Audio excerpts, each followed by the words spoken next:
Two strange guys, Ashaf and Godot, arrive in a city, and in no time, they start going around asking around if anyone has seen a witch. Now, Ashaf is the real standout here. He's lugging around a coffin on his back like it's the latest fashion accessory. In this world, everyone knows witches keep a low profile because, well, they're considered evil. But then, they bump into a little girl named Marie, who flips the script. She casually drops the bomb that the witch in this city isn't hiding at all. In fact, she's a local celebrity. As they're chatting away, a mutated shark bursts out of nowhere, turning the city into its personal playground of chaos. Ashaf and Godot, ever the optimists, assume they've finally found their witch. But Marie, bless her, tells them they've got it all wrong. Again, just as things are getting out of hand, the real witch makes her grand entrance, casually takes down the rampaging shark like it's just another Tuesday. Turns out the shark is actually a mage who's got a serious grudge against witches and loves causing mayhem. But the witch? She's the city's beloved hero, adored by almost everyone. Shark mages excluded, of course. In a turn of events, Godot suddenly comes charging at the witch, but the lady's reflex is impeccable, and this gives her the chance to restrict Godot. Godot yells at the witch as she knows her from somewhere. Meanwhile, the townsfolk, not exactly fans of this impromptu showdown, start pelting Ashaf and Godot with whatever they can find. Bottles, stones, maybe a few old cabbages. Seeing things are about to get uglier, Ashaf calls in his squad of crows for an emergency exit, and they hightail it out of there like a couple of magicians pulling off a vanishing act. Later on, Ashaf tells Godot that the city suffered a witch attack 400 years ago. The witch was defeated, and the hellfire curse she put on the city was sealed. Ashaf finds the castle where the curse was supposedly sealed, and to their surprise, an anniversary party is being held there that night. This is also the witch's residence, as if things are not weird enough yet. When Marie shows up at the door like a bouncer at an exclusive club, she quickly shuts down any hopes Ashaf and Godot had of crashing the party. She tells them that the witch is a good person who has saved the city countless times, which means the two are not allowed to disturb her. The witch has been able to bury the discrimination between humans and witches. Ashaf tries telling Marie that the witch might actually be plotting something pretty evil,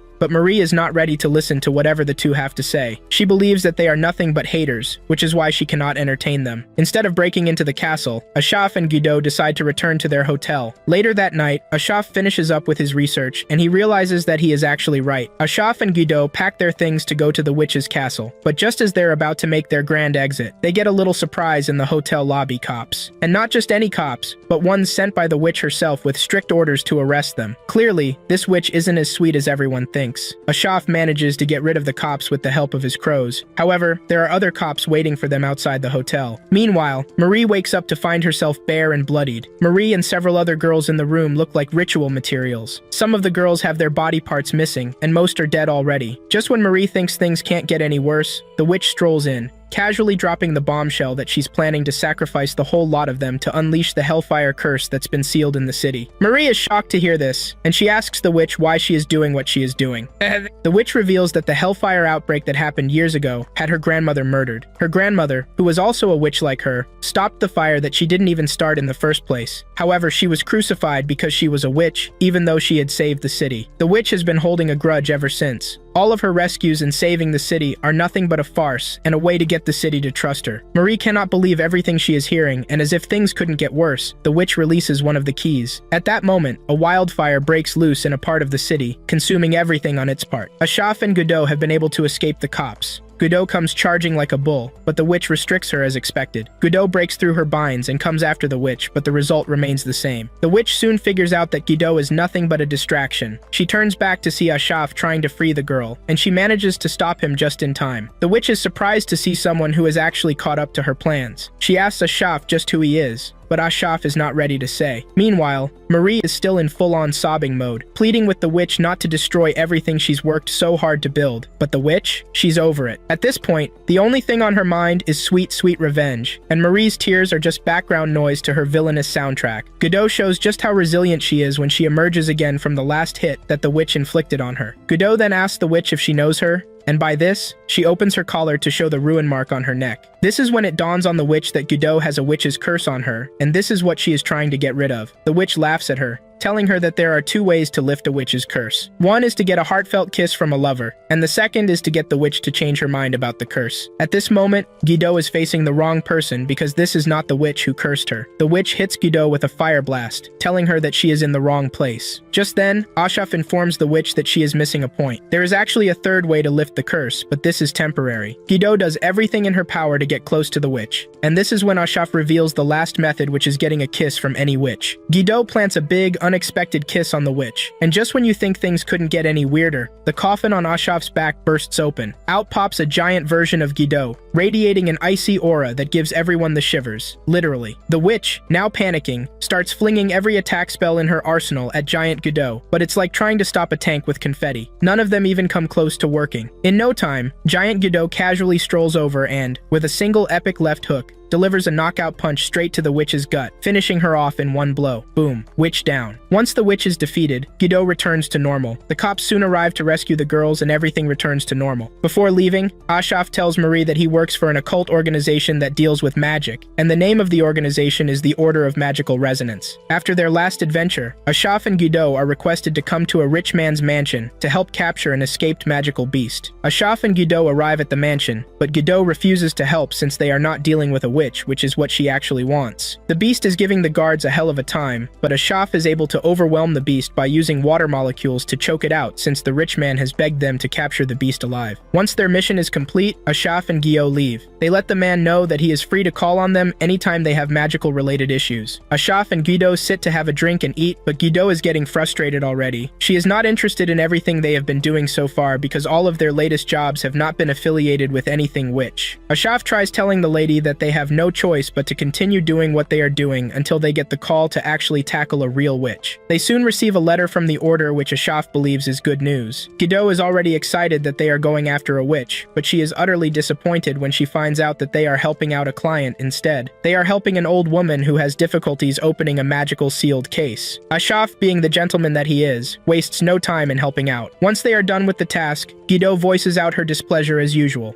She berates Ashaf, but lets Ashaf know that she is going to continue doing whatever is asked of her until she lifts her curse. She assures Ashaf that he is going to be the first person she is going to terminate once she lifts the curse, and has no use for the order again. Ashaf doesn't look worried as she tells the lady that he will be waiting for the said day to come. This boring life continues until a month later, when Ashaf receives a black envelope. They have been given a task to check out in Hayden. Apparently, a witch is committing a series of murders in the region. Guido immediately becomes excited to see this, and she gives off an evil smile. In Hayden, the detective in charge of the murders, Haynes is having a pretty hard time. The police are throwing everything at the case, but there is no progress so far. Surprisingly, Haynes is also a mage, but she hasn't been able to get a lead on the case. One of her colleagues tells her to talk to the mayor about the problem if she doesn't think she has what it takes to counter the problem. However, Haynes is confident that she can tackle the case. Haynes has also lost people to gruesome murderers, and this is the reason she believes that she has the mental fortitude to actually take care of the case. She assures her colleague that she is going to do her job, so there is nothing to worry about. As Haynes walks through the street, she walks past Ashaf and Guido. Ashaf is already waiting for her since he knows that Haynes is a cop. He pretends to be reading a newspaper and getting carried away with the article. Ashaf starts talking about the killings very loudly just so he can get Haynes' attention. Haynes immediately figures out that the two are more than what they are actually led on. Haynes stops, turns to Ashaf, and asks him just who he is. While talking to them, Haynes is secretly preparing an attack rune, but Ashaf assures her that they have no intent to harm her. Ashaf lets her know that they actually plan to help out and not harm her. Ashaf assures Haynes that they actually know their way around something like this, as long as it is connected to a witch.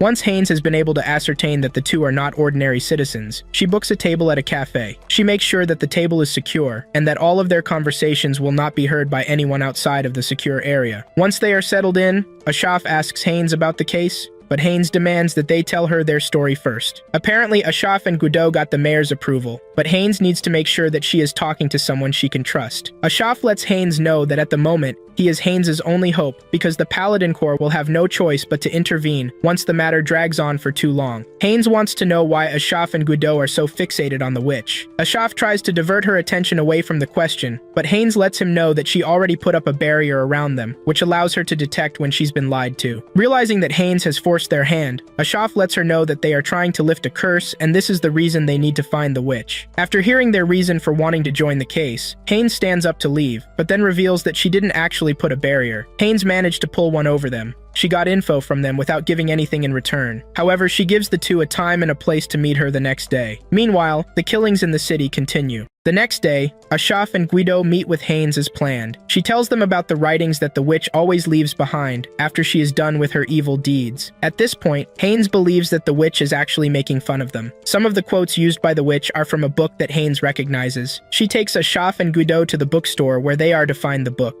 Guido, being the hot blood that she is, bursts into the bookstore without knocking. Shockingly, what they meet inside the store is the dead body of the attendant. It looks so horrifying that they quickly vacate the room. Ashraf is able to figure out that the attendant was killed using magical means. He suspects that the attendant must have seen something and the witch killed him to cover her tracks. However, Ashraf is still confused as to why the witch is leaving writings if she is trying to cover her tracks. Haynes then replies that the witch is playing games with them and nothing more. They are at the bookstore when Haynes gets a call that another body has been discovered. They go to check it out, but the trio can't come to any positive outcome about what is happening. Later that night, Haynes leaves, but shortly after she drives off, Ashraf and Guido are attacked by the witch. Before Ashraf can get a good hit on the witch, she disappears. The witch, who has a mask on her face, manages to get away by creating a smokescreen. After the attack, Ashraf and Guido meet with Haynes to ask her some really important questions. The attack on the two has given Ashraf a bit of clarity. With what he has figured out, the witch is probably tailing Haynes herself. When Haynes hears this, she decides to tell the two the origin of the case. Haynes was at work one day when she received the news that her apartment building was under fire. She rushes over, but when she gets there, the entire building comes down. Haynes' adopted sons, Shulk and Loran, are also in the building that got burnt down. Shortly after that, Haynes' boyfriend Ruben was also terminated by the witch in the most gruesome way possible. With this, Haynes believes that the witch is actually taking down those who are close to Haynes. She must have come after Guido and Ashraf, thinking that they are close to Haynes. Haynes still does not know why the witch is after her, or what she did to bring about her anger. Not long after this, they receive another warning from the witch, telling them that she would be coming to the station in 3 days. Haynes gets worried about this, and she asks Ashraf if he would be able to capture the witch when she finally shows her face. Guido assures Haynes that they are up to the task, and with this, preparations begin to trap the witch. 3 days later, preparations have been made, and the cops are now waiting for the annoying witch to show her face. Moments later, the witch makes an appearance. Before the cops can even do anything, she releases thick purple smoke that covers the entire area. The witch then jumps into the smoke, taking out the stationed cops. After killing a certain number of cops, the witch disappears. Haynes is worried that they have lost her yet again, but Ashraf assures the lady that the witch is not escaping them this time around. It turns out that Ashraf already put his crows in place to track down the witch the moment she makes an appearance. Since the crows are Ashraf's familiar, he can see everything that they see too. Ashraf has managed to track them down to an old castle.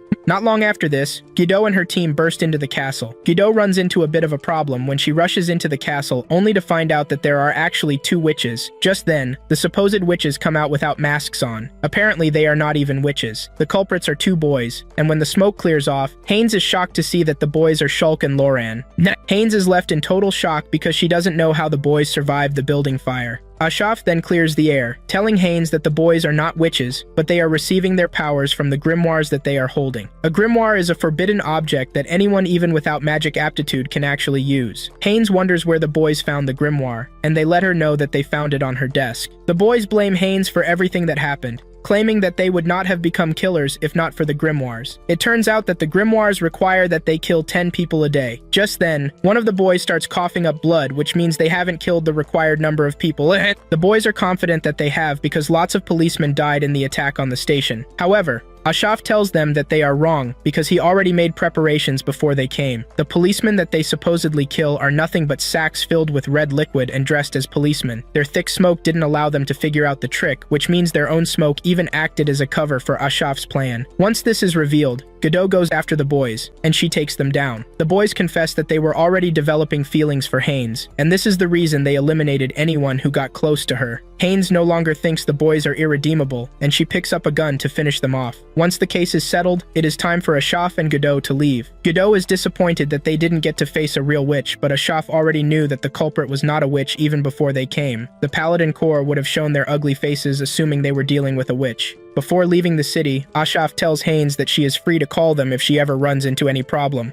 Ashraf and Guido just finished up a mission in another city when they ran into a freaked out undead. Apparently, there is a law that allows for necromancy in the country. However, the undead needs to be maintained and managed by the necromancer who raised it from the dead. If proper maintenance is not done, the undead goes crazy. Since Ashaf is not a specialist in this type of situation, he calls on the agency's necromantic specialist. Soon afterward, the specialist, Fenora, and her assistant, Johan, arrive in the city, and they are welcomed by a cop, Jeff. Fenora settles down and asks for the details surrounding the case, and without a hitch, Jeff tells her everything that she needs to know. He lets her know that there have been reports of undead running around for the past 2 months. Johan suggests that they call on the necromancer who resurrected them, but Jeff tells Johan that all of the undead are illegally raised, which means they can't track down the necromancer who did it. After hearing all of these, Fenora asks for the documents of the undead in the city. Thankfully, the cops have it prepared already, because Ashaf had already told them to. After receiving the document, Fenora proceeds to an area on the outskirts of the city. She finds an old building where she plans to lure out the undead. She has a lantern with her that attracts the undead. Only the undead can see this light that appears dim to normal humans. Minutes later, undead starts appearing at the scene. In fact, there is a bulk load of undead surrounding the building in no time. In a flashback scene, we get to find out that Jeff recently lost his wife, but he chose to let her rest instead of resurrecting her with necromancy. He doesn't like how undead go crazy if not properly maintained. Continuing with the story, the undead burst into the building,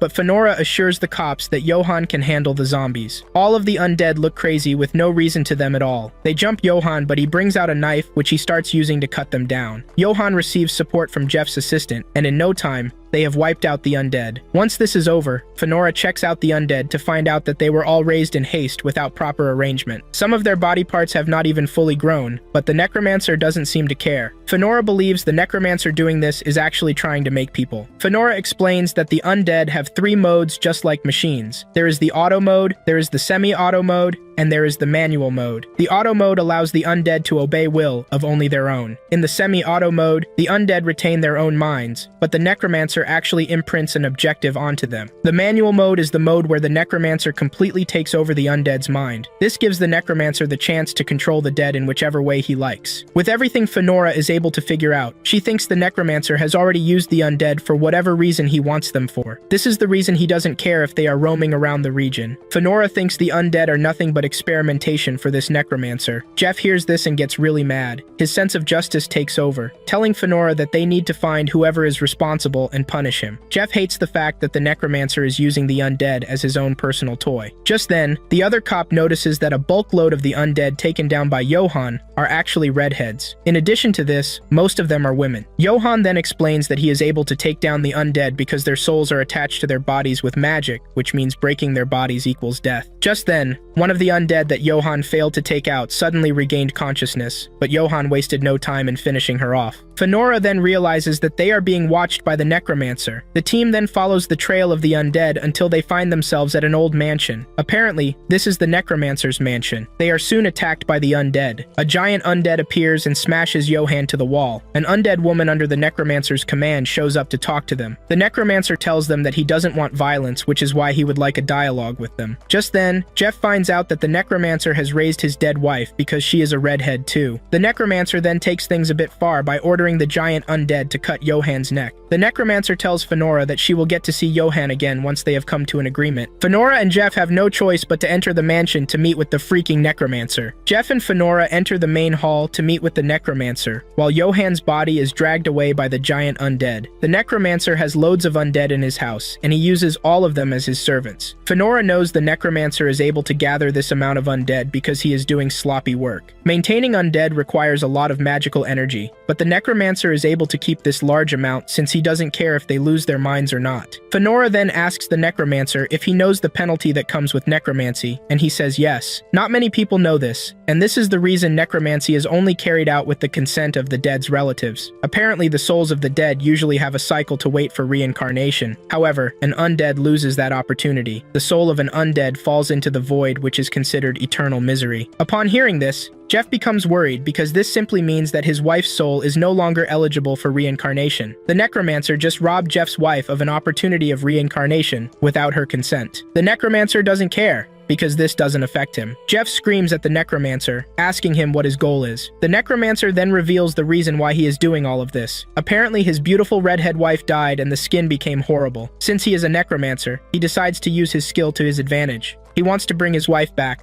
but he wants to make her perfect the way she was. This is the reason he has been collecting bodies, just to get the perfect parts to remake his wife. The necromancer wants Fenora's body because she is considered the epitome of beauty, and this is the reason he lured her to the mansion. Upon hearing his reason, Fenora is left disappointed because she thinks the guy has something meaningful to say. The necromancer believes he already has Fenora cornered, but things are not the way he thinks. His undead companions go after Fenora, but with the push of her hands, the undead disappear like they are nothing. Runes immediately appear on Fenora's face, showcasing that Fenora is not just a necromancer, but also a witch. The necromancer realizes that he has made the biggest mistake of his life by inviting a witch into his home. He tries to corner Fenora by telling her that he still has Johann in his custody. However, Fenora doesn't seem to care, and she tells the necromancer that she is not going to stop until she has punished the necromancer for his sins. At this point, the necromancer becomes desperate, and he decides to summon his undead soldiers. These are soldiers that he has modified over the course of his goal. However, this doesn't look scary to Fenora because she has something more deadly in her arsenal. She summons a few undead knights and tells them to wipe out the necromancer's soldiers. However, she explicitly tells them not to touch Jeff. Jeff stands there in awe as he watches the knights decimate the necromancer's soldiers. Jeff's wife also has her head cut off in the middle of the battle. The necromancer runs out of the hall and heads to where his wife's corpse is kept. He cannot believe that everything he has worked for is about to go under the rubble. The necromancer realizes that he is in deeper shit than what he thinks when Johann appears behind him. Johann is looking much alive, and when the necromancer asks him how this is possible, Johann replies that he was already an undead. He is a special undead because he is a witch's undead. For the atrocities that the necromancer has committed, Johann plans to punish him severely. He is not going to kill him, but he is going to make him wish for death. When Fenora finishes in the hall, she and Jeff meet up with Johann. Jeff is carrying his wife's body in his hands, and he is surprised to see that Johann is still alive. The necromancer, on the other hand, doesn't look really good. Fenora picks up a gun and shoots the necromancer in the head. The necromancer dies, but Fenora resurrects him as an undead. Fenora lets him know that he is going to have no choice but to start maintaining all the undead that he resurrected. Whatever magical power that he needs will be provided for him by Fenora. The necromancer is about to have an undead life full of misery. To make Jeff happy, Fenora lets him know that she is going to resurrect his wife, hoping that this will compensate for whatever the necromancer did to her. Jeff thanks Fenora and also thanks Johann in the end. Fenora may act like she doesn't care for Johann, but deep down, she takes him pretty seriously. Up next, Ashaf gets a letter about a witch's case happening in the third continent. Ashaf is ordered to make contact with the witch and retrieve her, but Ashaf knows this is going to be a problem, because they will have the Paladin Corps to deal with. These are the army in charge of witch-related affairs. Ashaf knows they will have to go around the Corps to get to the witch. Not long after this, Ashaf and Gudo arrive at the city where the witch is said to be causing chaos. With the use of a fake identity, Ashaf is able to trick the Paladin Corps into letting him, Gudo, and the coffin into the city. Once they are in the city, they knock out the cop following them so that they can have a free tour of the city. Ashaf shows Guido the flying tower above the city, letting her know that this is the base of the Paladin Corps. Inside the tower, the captain of the Corps tells his men to find the witch and subdue her while they wait for him to finish her off. The Corps has an old man, who is an emissary from the church, working with them. In the city, the Paladin Corps have a barrier around the area where the witch is perceived to be. Ashaf is trying to break down this barrier when the witch surfaces, resulting in a fight with the Corps. The witch has the ability to summon swords as weapons, which makes her pretty deadly. The first set of Paladin Seekers that are sent after the witch gets wiped out in no time. The emissary seems to know more about the witch more than the Paladin themselves. The captain is forced to ask the emissary if he knows the witch's lineage. Just when things couldn't get crazier, Gudo Ashaf joined the fight. Gudo goes after the witch without holding back, resulting in a fierce battle with the witch. Gudo is able to hold down the witch till Ashaf finishes off his spell. Ashaf surprises the witch from behind and subdues her with a compression spell. Ashaf locks the witch in a metal ball, rest assured that they have overpowered her. However, things are not as they seem, because the emissary lets the captain know that the witch is a descendant of the dauntless witch, Kena Velvet. The witch might be considered a weak witch, but at the same time, care must be taken when engaging the witch. While he is saying this, the witch bursts out of the compression ball that Ashaf locked her in. At this moment, Ashaf realizes that they are in for a long ride because the witch has the demon sword with her, and this is a sword capable of bringing about the destruction of the world. The demon sword, Ashgan, is capable of destroying everything as it is known, which makes it quite dangerous. The moment the emissary tells the Corps about this, this, the captain decides that it is time to move out, but leaves an assistant to watch over the emissary, because he doesn't trust him. Back in the city, the witch is now hunting Ashaf and Godot. Ashaf has no choice but to surrender, and he tells the witch that they mean no harm. Even though they were the ones to attack her first, Ashaf tries to let her know that they are actually there to save her and take her to a safe place. Ashaf lets the witch, Helga, know that she wouldn't have listened to them if they tried to take the easy way out. In a turn of events, the demon sword actually has the ability to speak, and he tells Helga not to be too hard on the mages. Ashaf believes that the witch is actually innocent of all the murders they have accused her of. Ashaf confirms this when Helga finds it difficult to strike him. Ashgon tells Helga that she can actually trust the two, but Helga is paranoid. She decides not to follow the demon sword's advice to trust the two. Just then, the paladin seekers show up to ruin the party. Godot doesn't know what the seekers are, and Ashaf explains to her that the seekers are the paladins' avatars. They are avatars that are released by the paladins to fight off enemies. The seekers can be destroyed, but the paladins can just redeploy them again. The paladins are basically a magical energy tank that is capable of producing endless soldiers. Even with the imminent threat, Helga chooses to go it alone. However, Ashaf tells Godot to go after Helga while he tries to hold out the avatars. Helga soon runs into the captain, who is known as the Man of Ice. However, Godot also shows up, and a fierce battle is about to ensue over the custody of the witch. Ashaf had previously warned Godot not to fight the Man of Ice, Matt, because he is feared. Matt's power is considered to rival that of a witch, just to show how strong he is. With the first show of power from Matt, Godot considers kissing Helga so she can activate her beast form, but Ashaf warns against this. He lets her know that they don't have all the cards yet. They don't know who they are up against just yet, and he suggests that Godot calm her nerves. Godot has no choice but to fight Matt while she gives Helga the chance to escape. Godot relies on her brute strength to fight Matt, who is wielding powerful ice powers. Godot gets trapped in Matt's ice powers while Helga manages to escape from the scene, but she can't get far because Matt easily uses his ice powers to elevate himself. In a revelation, we get to find out that Matt made a pact with an elemental to get his powers, which basically means he is an elemental mage. Matt releases a giant ice pillar from above to intercept Helga and dislodge the demon sword from her back. Matt finds the demon sword lying around, and he picks it up before Helga can get to it. Helga is not ready to give up the demon sword easily, and she launches a bunch of swords at Matt, which he is able to parry. Surprisingly, Godot has been able to break out of her ice trap. She appears from behind and punches Matt when he is distracted. To make things worse, Matt's assistant shows up to help Matt. She tries grabbing the sword, but Godot gives her the "over my dead body" speech. Godot is able to pull the sword away and throw it to a far distance for Helga to chase. Two seekers get to the sword first, but Godot, being a determined chick, intercepts them and knocks them out. She then takes control of the sword as she runs away to try and meet up with Ashaf. However, Matt is on their tail, and he is not playing around this time. Helga starts to wonder if Matt doesn't care if he freezes over the entire city just to get the sword. Helga creates a mini chopper using a sword as the rotor so that she and Godot can escape, but Matt knows better. Matt intercepts them with a powerful and giant ice mist. Looking at this, Helga knows that there is no way for them to escape. She and Godot get knocked out by the mist. Matt takes control of the sword and locks it using an ice lock. Godot and Helga are also captured. Matt puts ice armor on them to make sure that there is no room for escape. Just then, Ashaf shows up, telling Matt that he can't allow him to take the girls and the sword away. However, Matt puts an ice wall between them, giving room for his associates to take the girls away while he deals with Ashaf. Once the girls are gone, Matt is about to freeze Ashaf up when Ashaf lets him know that he is not his enemy. He tries pointing out the fact that everything leading to the witch's arrest doesn't seem right. Ashaf lets Matt know that someone actually set a trap for Helga to make her look like the culprit. The girls arrive at the paladin base, but the sword breaks free of the ice lock.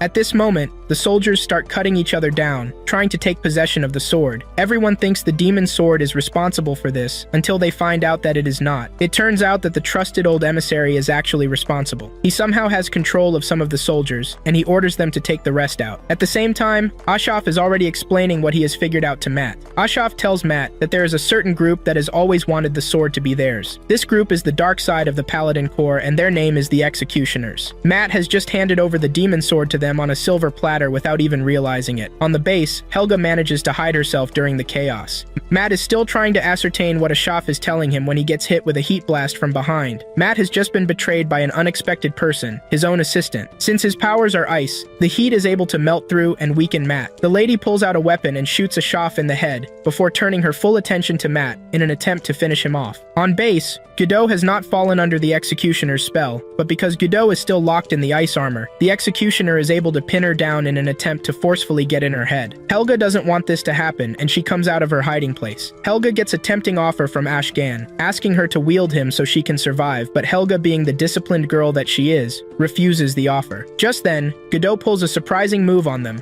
She breaks free of her binds, goes after Helga, breaks her lock, and manages to grab the demon sword, all in an attempt to jump out of the base. One of the Seekers manages to grab Helga, and Helga, wanting to save the demon sword, pushes Godot out of the window, thus sacrificing herself. Helga tells Godot to come back and save her, but makes sure she protects the demon sword first. The executioner then turns his attention toward Helga, and he takes over her free will with his spell.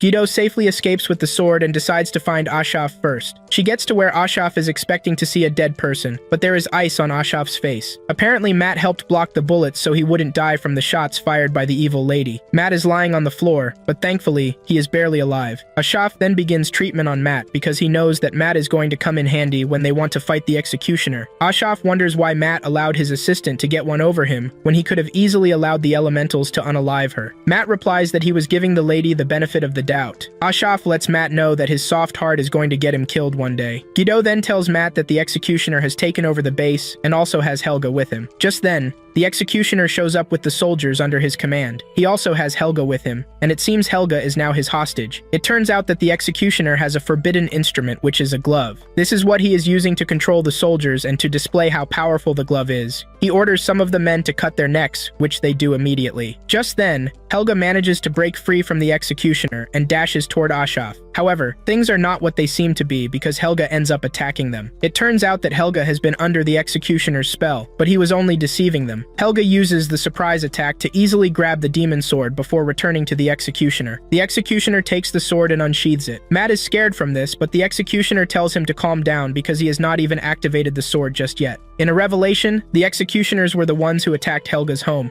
forcing her to go on the run with the sword, which has always been under lock and key in their mansion. Apparently, to activate the sword, a witch's heart is needed. The executioner has Helga with him, which makes everything just perfect. The executioner pushes the sword into Helga's chest, thus lifting the seal that was placed on the sword. In a flashback scene, we see Helga's mother warning Helga not to play around with the sword. Helga is used to the demon sword and has taken it as her companion. She is in the chambers of the demon sword when they are attacked by the executioners. Since she was not in the house during the attack, she didn't fall under the control spell. Helga finds her sister, who then tells her to run away with the sword and to make sure she keeps it safe. After Helga's escape, her mother was tortured to death after retrieving information about how to lift the sword's seal. That night, Helga lost her entire family at the hands of the executioner. That night, Ashkan urges Helga to draw him, but she refuses, even though she was bitterly craving for vengeance that night. Now in the present day, the team gets to witness Ashkan's power firsthand. Ashkan is now in his demon form as he makes a slash that cuts deep into the ground and splits the city. The entire barrier around the city was destroyed with just one slash, and this shows why Ashkan is considered a world ender. The executioner is safe from Ashkan because he was the one who drew the sword, but unknown to him,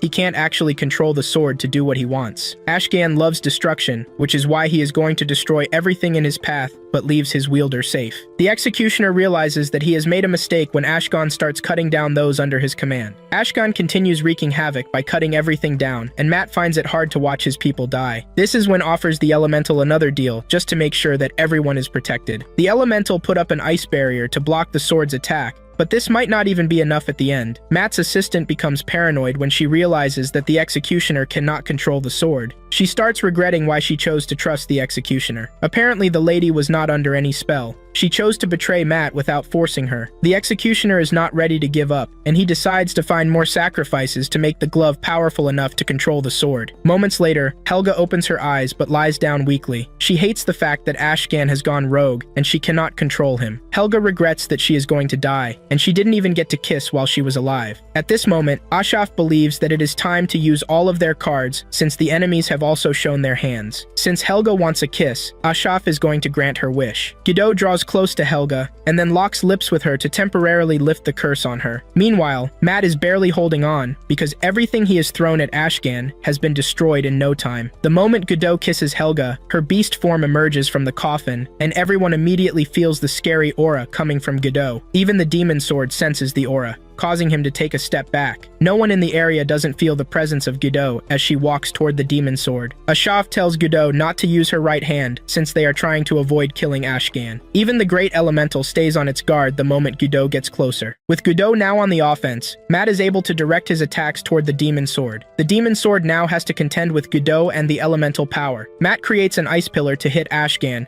but he cuts it into two. Godot grabs one of the pillars and throws it at Ashgan. Matt continues with the persistent attacks as he creates an ice mist around Ashgan, trying his best to block his visibility, and just when Matt and Godot think they have gotten a drop on Ashgan, he shows them why he is feared. He unleashes a powerful slash that cuts through everything they have against him. Fear grips Ashaf, and he realizes that Ashgan is just getting a hang of things after being sealed away for years. Ashgan is strong alright, but Godot is also one of a kind. Ashaf cannot wait to see who is going to come out on top between the two. Godot manages to get Ashgan closer to him, and she blocks off a powerful slash from Ashgan. Godot gets the chance to grab Ashgan, and this is the worst thing that Ashgan can wish for. Before Ashgan can even blink, Godot hits him with her left hand, which is not the dominant hand. This is enough to knock Ashgan out coldly, and as he slowly slips into what can be called oblivion, Ashgan remembers a memory from when the Dauntless Witch sealed him away because he was getting too powerful already. Ashgan never expected that there ever would be someone who could stop him so fast, but he is glad that the city is not entirely destroyed. As Ashgan disintegrates, he tells Helga that he is glad that she is safe from his destruction. With this, Ashgan is defeated, and Helga is left heartbroken. The executioner now knows that he is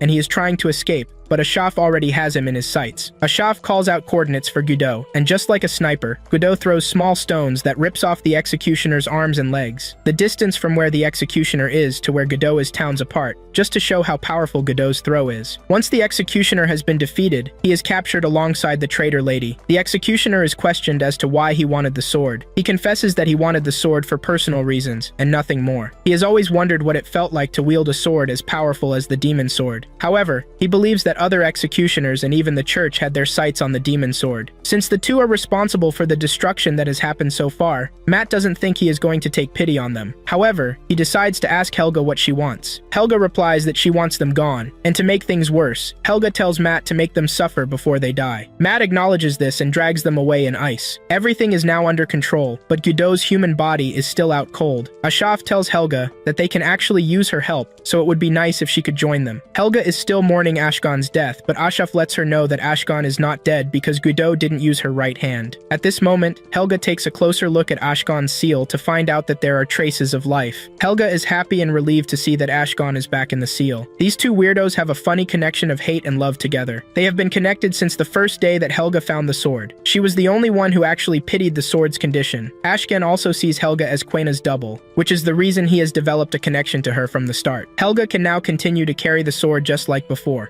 Shortly afterward, Helga, Ashaf, and Godot proceed to a building used by the Order. Helga is ready to join forces with the Order, so she can provide help whenever it is needed. On the other hand, Godot is not allowed to enter, because she has not come to terms with the Order. She is not allowed to see the activities going on in the Order since she is not considered a full member just yet. Godot and the Order only have a mutual agreement to help each other achieve their goals. Godot is outside when she hears some kids talking about a witch. Godot immediately becomes interested in this, and she suggests that the kids take her to where the supposed witch is staying. Godot starts feeling immobile as she approaches the destination. This is because Ashaf intentionally didn't fully heal her, so she won't go around causing trouble while he was in the building. Godot arrives at the supposed witch's house, where she meets a very old woman. This woman looks scary, but she might actually not be a bad person. Godot becomes immobile and falls to the ground, but the woman doesn't seem like she is going to hurt. Inside the building, Ashaf receives a letter in the black envelope, and this immediately gets him worried. Back outside, the woman takes Godot into her house and gives her herbs to help her. Apparently the kids were calling her a witch because she makes herbs and the like. She is basically a native doctor but doesn't warrant the witch's title. Just then, the apartment comes under attack by an executioner. The executioner has a forbidden instrument, which is a cloak that allows him to render everyone under his influence immobile. He can choose to allow them to move to paralyze them whichever way he deems it. It turns out that this executioner was the partner of the guy who unleashed Ashgan. He arrives in town when his partner has been defeated, but thanks to his cloak, he is able to follow Godot without being noticed. The guy needs to ask Godot some questions about what went down. To make this possible, he allows Godot to be able to move her mouth. Just when things seem to be going well for the executioner, a strange girl enters the fray. The executioner is shocked to see someone inside the dimension that he created. It turns out that Ashaf is rattled because he has found out that there is a witch in the city, and this is not any witch. This is Angela, the witch who cursed Godot. Inside the executioner's dimension, Godot becomes utterly mad and active the moment she spots Angela. This is who she has been looking for ever since. The executioner starts to wonder how Angela is able to move inside his dimension. Angela then lets him know that she made a temporary cloak for herself.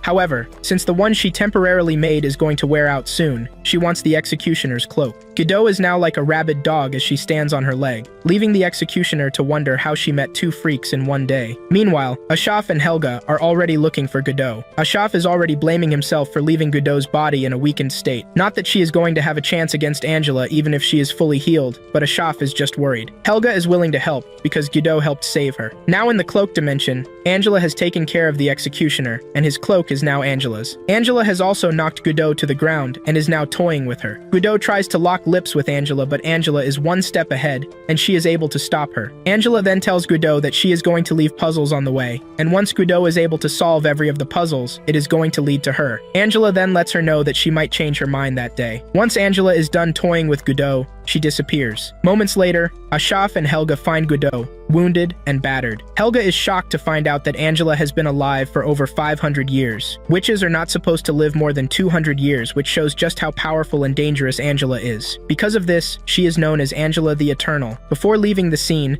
they find the executioner dead with carvings on his body, which was left by Angela. When Godot finally wakes up and Ashaf enters the room to visit her, Godot punches Ashaf in the tummy, leaving her vulnerable. However, Ashaf apologizes for his mistakes and tells Godot that he didn't mean to. He lets Godot know that she is more valuable than she thinks, and he will never allow anything to happen to her. He wants Godot to know that he is also looking at the bigger picture of things. Godot returns to her bed, and Ashaf uses the opportunity to start healing himself. While doing so, he decides to talk to Godot about the first time that they met. It was 3 years ago in the 5th continent. Ashaf was sent to a town where a witch has always resided without causing a fuss. However, things went south when strange things started happening in the region. It turns out that Godot is also in town at this time. In this town reside some kids who are considered outcasts. Because of this, some of the villagers assume that one of the kids, Falvel, is a witch, and she is responsible for whatever is happening in the region. 2 adults challenge the kids and try to accuse Falvel of being the culprit, but Ashaf is already in town, and he interferes in the situation. Using his mage powers, he is able to easily get rid of the troublemakers, thus saving the kids. After the troublemakers are gone,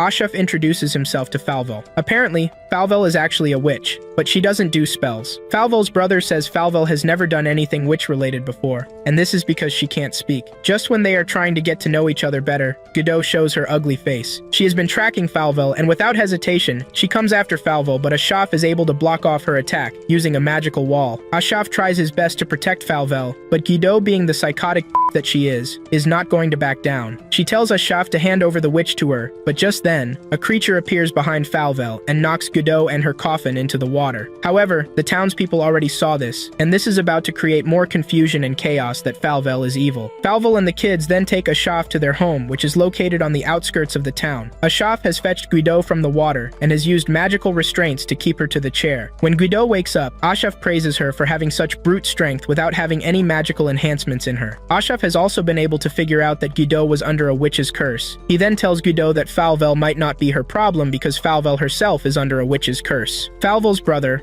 Owent, tells Ashaf that no witch in their family can speak. Ashaf then explains that magic is performed by the use of runes, but there was once an exception. There was a witch, Luna, who practiced vocative magic. And with the look of things, Ashaf believes that Falvel is her descendant. These are witches who cast spells by speaking their spells instead of runes. However, Falvel has not been able to cast spells because she is mute. After Ashaf's explanation, Godot finds it hard to believe that Falvel can't use magic since she was knocked into the water by a magical creature. Ashaf then lets Godot know that someone else must have been behind the creature and not Falvel. Someone out there is protecting Falvel, but they can't know why just yet. Falvel and Owent's friend Craig lets Ashaf know that his father has been protecting the siblings since they moved into the town a year and a half ago. Since the town is not safe for Falvel, Ashaf suggests that she comes with him to the Order. After the meeting with Ashaf, Craig leaves for his home. Ashaf then tells the siblings that he will be back the next day. The kids have until the next day to make up their minds if they want to follow Ashaf or not. Ashaf and Godot are now together since they have come to an agreement that Falvel is not a threat. Ashaf tells Godot that there are possibilities that Falvel is under a curse, and this is the reason she can't use her magic. This must have been why she reacted when she saw Godot's curse mark too. Vocative magic is considered to be highly powerful, and this might have been the reason a witch got scared and placed a curse on Falvel. Ashaf and Godot arrive at the mayor's house to find out that he has been killed by the magical creature. This is the mayor who has been helping the kids stay out of trouble. The residents are now mad, and they want the kids dead, believing that they are evil. Craig is at the scene, and he tells Ashaf that some witch hunters with weird masks showed up at the town, and they are now heading to Falvel's house. The moment Ashaf hears this, he realizes that they are up against an executioner, and he must have been the one pulling the string from the start. Ashaf turns around to run to the house, and when Craig offers to follow him, Ashaf pulls out a gun and shoots Craig. Ashaf was already suspecting Craig from the start. Apparently, Craig is the executioner's partner, and he was the one who created the magical creature. Craig weaves off the shots and knocks Ashaf to the wall. Owent is in the house when the executioner and the witch hunters show up. Falvel is gathering firewood in the woods when the hunters arrive at the house. On the other hand, Guido finds Ashaf where he is struggling to stay alive. Guido suggests that Ashaf tells her how to undo the curse, but Ashaf wants Guido to save him first. Ashaf lets Guido know that she needs to protect Falvel before he can tell her anything. Falvel returns home to find her brother dead. He has been killed in a gruesome way by the so-called witch hunters. The executioners seize Falvel, and when they open her mouth, they find the curse mark on her tongue. This is the reason she has not been able to practice magic. The executioners are disappointed by this, and they decide that their entire year is nothing but a waste. Since there is no use for Falvel, they want to dispose of her. In a revelation, we get to find out that the other executioner is actually Craig's father, Sven. Craig and Sven are the two people whom Falvel can never expect betrayal from. Just then, Guido appears from nowhere and relieves two witch hunters of their heads. Sven is surprised that Guido is there to protect Falvel by herself. Sven and Craig then team up against Guido. Guido tells Falvel to run away while she tries to take on the two evil guys. However, Falvel finds it hard to move while the two knock Guido around like trash. The executioners are about to lay their hands on Falvel when Ashaf arrives on the scene. He comes between the executioners and the girl. Ashaf tells Falvel that defeating the executioners is solely on her shoulders. Ashaf tells Falvel what she needs to do, and without hesitation, she walks to where Guido is. Falvel then locks lips with Guido, thus lifting the curse temporarily, as we all know. Ashaf is about to become dead meat when Guido's beast form emerges. With just one punch, she throws Sven away. Craig tries to use his powers against Guido, but all it takes is one punch to make Craig scream like a baby. Sven comes after Guido once again, but finds it hard to overpower her. Sven then tells the witch hunters to grab Falvel since Guido is trying to protect her. Just as the people rush towards Falvel, they meet an unexpected surprise. Falvel can now talk, and all she needs to use magic is her voice. All Falvel is the command of her voice to render her assailants immobile. She also uses this command to put out the fire ravaging her house. It is at this point that it dawns on Sven that Guido is also a witch. Falvel and Guido kissing each other temporarily undid each other's curse. Falvel walks towards Sven, and with just a command, she tells him to perish, which he immediately does. Before Craig dies, he comes to the conclusion that this world is full of beasts and monsters more than they even know. The following morning of the event, Owent is alive and well, all thanks to Falvel's magic bringing him back to life. Falvel is still a kid, and she already has this much power, which means she will be practically unstoppable in the future. Ashaf then turns to Guido, letting her know that the method of kissing a witch only works per one witch. This means she would have to find the witch who actually cursed her. This was when Ashaf offered Guido the chance to join the order and work with him in finding the witch who cursed her. Since then, the two have been working together and it has been 3 years of hell and fun. Ashaf finishes healing himself just as he finishes the story. He gets up, but before leaving the room, he tells Guido that he would like to show her what it means to love. Later on, Ashaf explains to Guido how things work in this world. There are 8 continents in this world, and the first continent is where the Holy Church is located. The first continent is blessed with magical energy, and the farther you move away from the first continent, the less magical energy you receive. This is the reason the first continent is blessed more than the rest. Ashaf then informs Guido that there is a bottomless pit between the 7th and the 8th continent. This hole is known as the Fall, but the common man cannot access it. Since the Order has the influence, Ashaf and Guido have a pass. Ashaf and Guido soon arrive at the facility located above the hole. They are welcomed by the receptionist and lead to the elevator. Ashaf lets Guido know there are 17 floors in this world, and each one connects to an independent world. Ashaf has brought them here because they are following the clues that Angela left for them. The first level they stop at is level 4, and as usual, they are welcomed by a receptionist. This is a floor that offers clothes change for visitors. They are taken to the tailor who takes their order. The tailor is shocked when he learns that Ashaf and Guido are requesting an all-black outfit. Apparently, black outfit is considered something pretty dangerous on this floor. Once they have been provided with their black outfits, Guido and Ashaf then proceed to the main part of the 4th floor, which is Orlencia Set. This is no ordinary floor because this is a world where vampires make their